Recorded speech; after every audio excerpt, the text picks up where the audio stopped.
Hey everybody, Derek Brown here with my last Insider Sax Stuff episode for a while. My 50 states tour around the country is nearing an end, but please check out some of my earlier episodes and my tutorials and all that for good stuff. But right now, I'm going to talk about if you are an aspiring musician, this is the most important thing that we can figure out as musicians, and it's this idea of practicing. I like to tell people if I have any super ability, you know, when I'm playing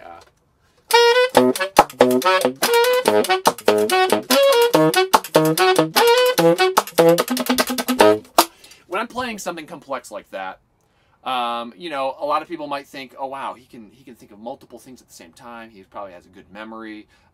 His fingers are very agile and fast. No, if anything, I'm average at all that stuff, maybe below average. If I have any special ability, it's not the ability to think of that stuff fast. It's the ability to sit in a practice room by myself with my saxophone for hours every day. That's it. That is the secret to my success. And that is, of course, the difference between any amateur and any pro. It's just who puts in the time. And yes, it is important things about what we practice, how we practice, when we practice. That's all important, and I'll talk about that stuff. But the most important thing that it all boils down to is, are you practicing every day? Now, when you get into college, hopefully you're practicing multiple hours every day, like 3 to 5 hours every day. Hopefully that's a normal thing at your school, because that is normal. That's the time when you have to practice.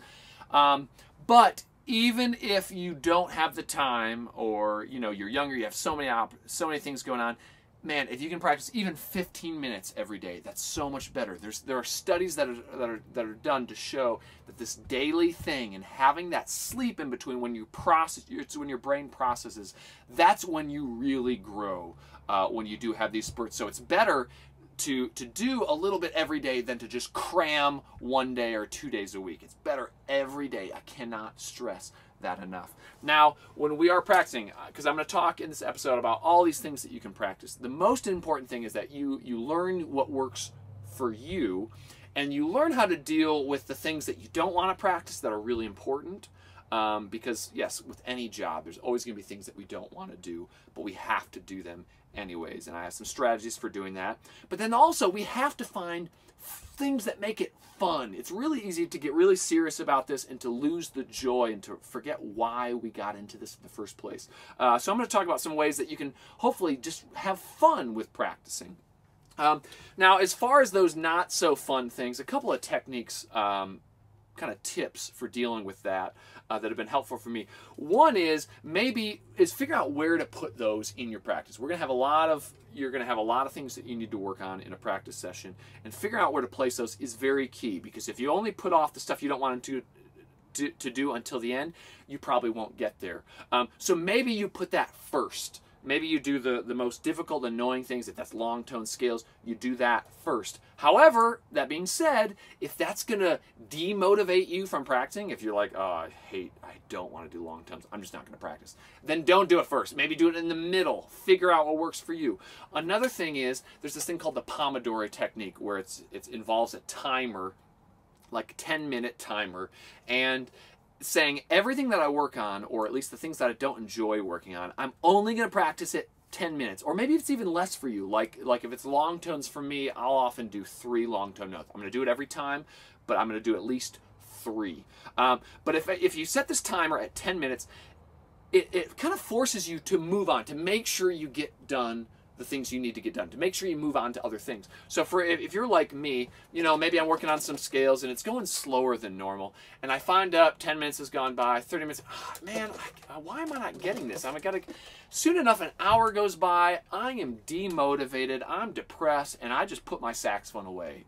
And then the rest of the day is wasted because I burned myself out. This keeps you from burning yourself out. So if you set that 10 minutes, it forces you, when that timer goes off, I was only in the middle, it doesn't matter. Move on to the next thing. You'll hit it tomorrow. If that keeps you going, keeps you hitting the things you need to do, that is great. Keep doing that. So those are a couple of things. And as far as some of those things that, you know, people might not enjoy really doing, a lot of times that comes down to like long tones. Now, I am truthful in this. I do long tones every day. Yes, I feel good about my tone in general, but I treat long tones not as this kind of fluffy new age thing of like, I need to clear my mind and just play one note at a time.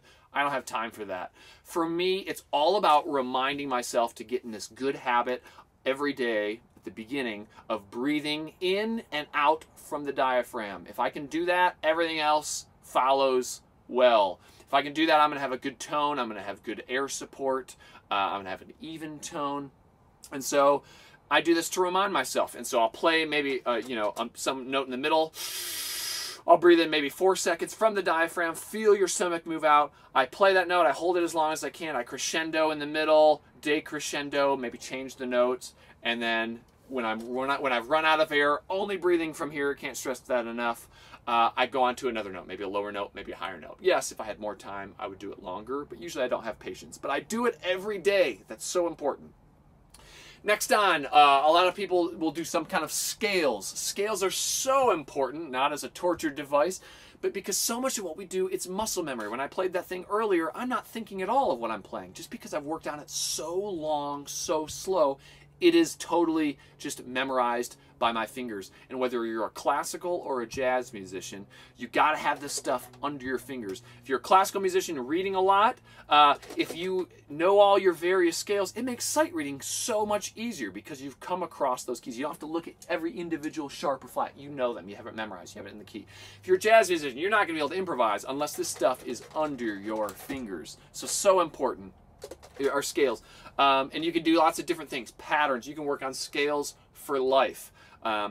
Another thing is some kind of reading, some kind of sight reading or etudes, whether it's a jazz etude, classical etude. One, this is forcing, when you're reading something that someone else wrote, this is forcing you to play things that you wouldn't have come up on your own, whether you're improvising or playing.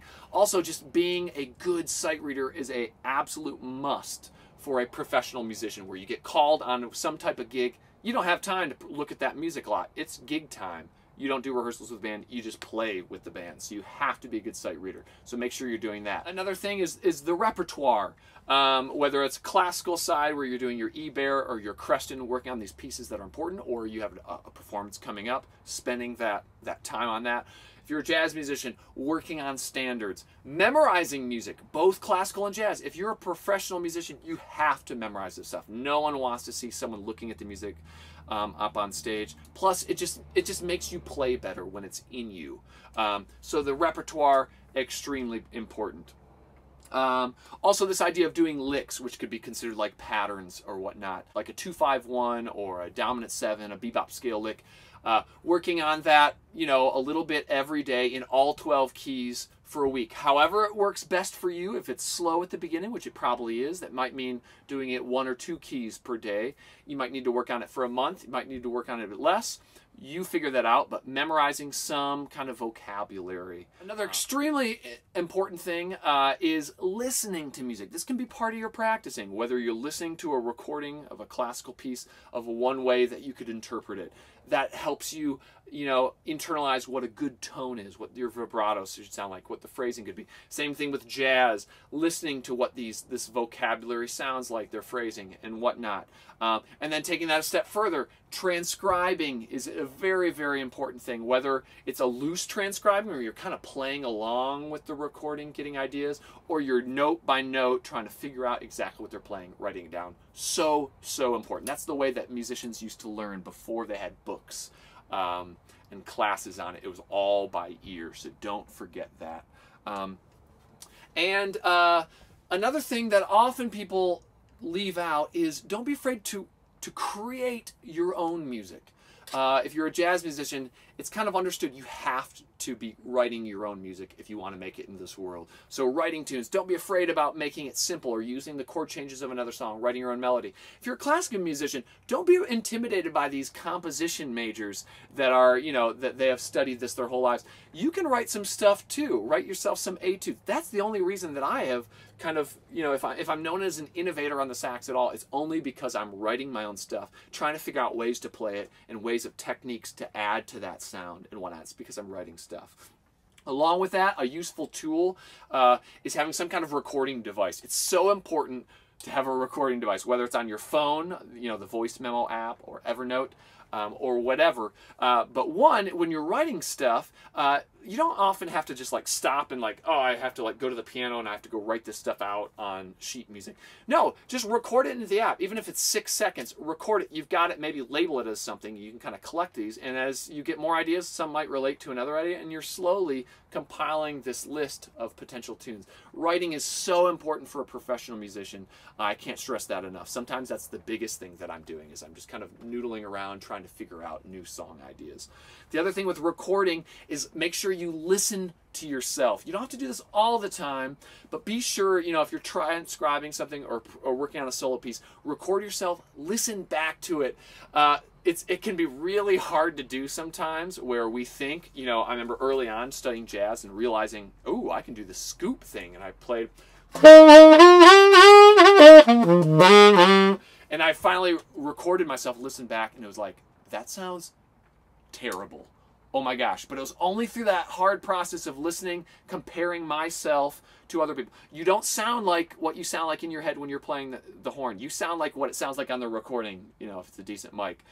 So listen to that, and then you can learn, oh, wow, okay, I actually am making improvements. Don't forget to do that. Another thing is working on some kind of extended technique. This is a big one for me. I find this exceptionally fun because, you know, over the years, you might get to a point where you've kind of mastered your instrument. And you're kind of like, wow, I think I'm better than I was a couple years ago as a jazz musician or as a classical, but it's hard to tell because you've done it so many years. You're now working on such fine little points. But working on something like extended techniques, you know, the first time I tried to double tongue, I sounded terrible, you know, like a preschooler. But then, you know, the next day I sounded twice as good as I was. And then the next week I sounded twice as good as I was then. And then a month, and then, you know, 4 months later, I sound 5 times as good. You can actually notice the progress when you're working on something brand new. Same thing with other instruments. And I view any little bit of music that you're doing on different instruments, like you're a sax player, but you want to learn some drums, that's going to make you a better musician in general. You're a sax player, you play some flute playing, that's going to make you a better musician. Experiment with those other instruments. Learn some piano. If you're going to school for music, you got to learn piano. It's just such a great tool. It makes it visual. It's easy to play chords, hear all the harmony and whatnot. So that's maybe another segment of your time that you can practice some other instruments. But remember, keep trying to find ways to make it fun. Maybe if you're a classical musician, try improvising, or give yourself permission to just experiment around on the horn. You know, what happens if I breathe in on the saxophone and play? What happens if I do this? What if I do that? If you're a jazz musician, you know, play along sometime. Play along with a pop song that you like. Also, outside of practicing, look for opportunities to perform, to actually give yourself motivation to work on this stuff by knowing I'm going to play this in front of people. So that's going to be extra motivation.